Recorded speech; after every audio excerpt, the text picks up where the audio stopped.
Family, welcome bank two आवर channel द couples की।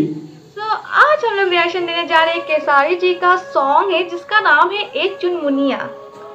बिल्कुल, तो ये गाने को हम लोग बहुत दिन से सोच रहे थे इसको बनाने का, पर अचानक दिमाग से निकल गया था, है ना। तो अभी अचानक याद आ गया कि खेसारी भैया का एक गाना है जो बहुत ही हिट है और आप लोग भी बिल्कुल उसको देखना चाहोगे, है ना। तो ये सोच के हम लोग आज इस वीडियो को लेके आ गए हैं। आई होप कि आपको ये गाना अच्छा लगेगा। तो चलिए अब ज्यादा बात नहीं करते और सीधा वीडियो को शुरू करते हैं।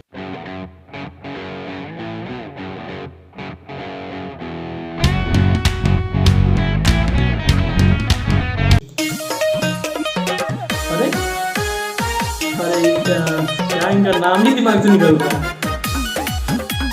हाँ, माही मनीषा दोनों जुड़वा बहन।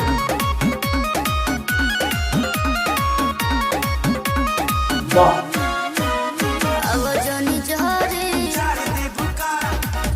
दोनों बहन है साथ में। सोन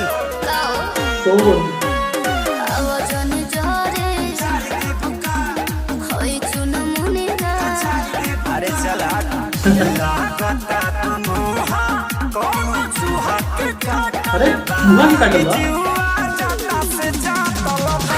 जवानी तोरे हाले के दातल आराम के हई खूंटा से फाटल उठ देले चाटा के चाटल बा आराम के हई खूंटा से फाटल बा आराम के हई खूंटा से फाटल बा।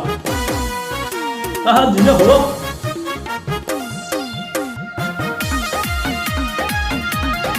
खेसारी का डांस एकदम लाजवाब होता है।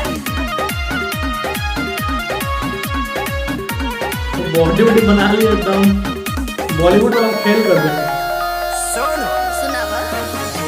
हरी जिला जाते क्या स्टेप है। घूमी घूमी खाते बाड़ू मिलत सुख रात दिन राते कहियो खाली ना खिसकारे तनिको ना ला जाते बड़ा झगड़ा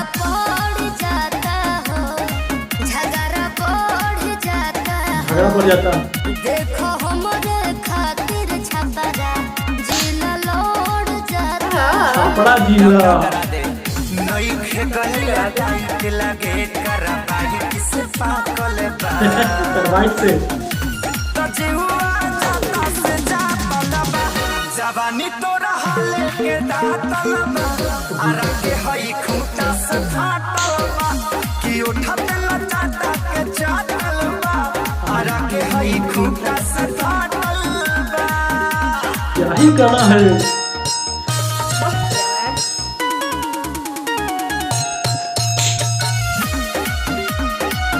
दोनों बहन साथ में एकदम पूरा जुड़ा, मैंने पता ही नहीं चलता कौन कौन।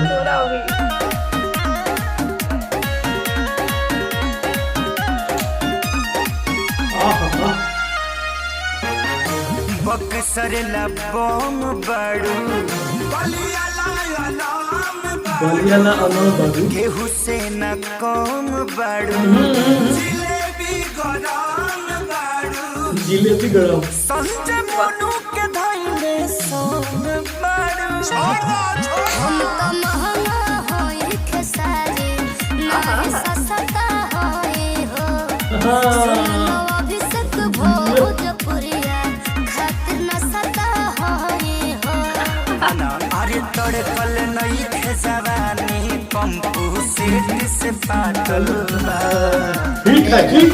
तो जीवा जाता से जातल बा जवानी तोरा हाले के दातल बा आरा के हई खूंटा से फाटल बा कि उठते ला चाटा के चाटल बा आरा के हई खूंटा से फाटल बा औरो लागता कुछ भाखल बा थोड़ा लागत कुछ भाकल बा। तो ये था गाना हमारा ए चुनमुनिया और काफी मतलब क्या ही बताए, तो ब्लॉकबस्टर इतना भयानक गाना है कि देख के तो मजा आ गया। और आप ही सुनोगे ना भाई तो आपको नाचने पे एकदम मजबूर हो जाओगे, है ना। एकदम मतलब मजा आ गया गाना सुन के। तो सबसे पहले तो मैं तुमसे पूछूंगा कि तुमको कैसा लगा ये गाना। बहुत ही मजा लगता है और फिर डांस करने का खुद ही आप लोगों को मन करेगा सुनने के बाद। इतना मजा का गाना है ना कि मजा आ जाता है, डांस करने का मन करता है। एकदम परफेक्ट था। उनका बॉडी भी इतना अच्छा बनाया है, इतना प्यारा लग रहा है इनका बॉडी देखने में, और इनका डांस तो हमेशा अच्छा ही रहता है। और दो लड़की जो थी वो सेम लग रही थी, थोड़ा सा भी आप उसका डिफरेंट नहीं बता सकते कि कौन है। तो नाम क्या था उन दोनों का? हाँ, दोनों माही मनीषा, मतलब एक्चुअली वो जुड़वा बहन ही है। नाम नहीं चिन पाइएगा आप दोनों में से, देख तो मैं तो नहीं चिन पाई। हाँ, तो चलिए, आपको अगर किसी को इस गाने के बारे में पता नहीं है तो थोड़ा बहुत गाने के बारे में आपको बता देते हैं। तो गाना का नाम है ए चुनमुनिया, और सिंगर अपना खेसारी भैया और शिल्पी राज की आवाज में है। उसमें जो एक्ट्रेस है माही मनीषा जी है, दोनों बहन, जैसे कि मैंने बताया। और लिरिक्स जो है वो अभिषेक भोजपुरिया जी का है, म्यूजिक जो है वो मोनू सिन्हा जी का है, डायरेक्टर आशीष सत्यरथी जी है, कोरियोग्राफर सनी सोंकर, और एडिटर जो है वो प्रंजल सिंह है, और प्रोड्यूसर जो है युवराज सिंह है। तो ये था मतलब काफ़ी प्यारा चुनमुनिया ब्लॉकबस्टर हिट गाना। तो अगर अभी तक आपने इस गाने को नहीं सुना है तो इसका लिंक जो है वो अपने डिस्क्रिप्शन में डाल देंगे, जाइए और इस गाने को जरूर सुनिए, और आप भी एकदम मजा कीजिए गाने को सुन के, है ना। तो अगर आप भी चाहते हैं कि आपके सॉन्ग पे हम लोग रिएक्शन दें तो अपने गाने का नाम हमको कॉमेंट में जरूर बताइएगा। तो चलिए फिर मिलते हैं सीधा दूसरे वीडियो में, तब तक के लिए जय हिंद।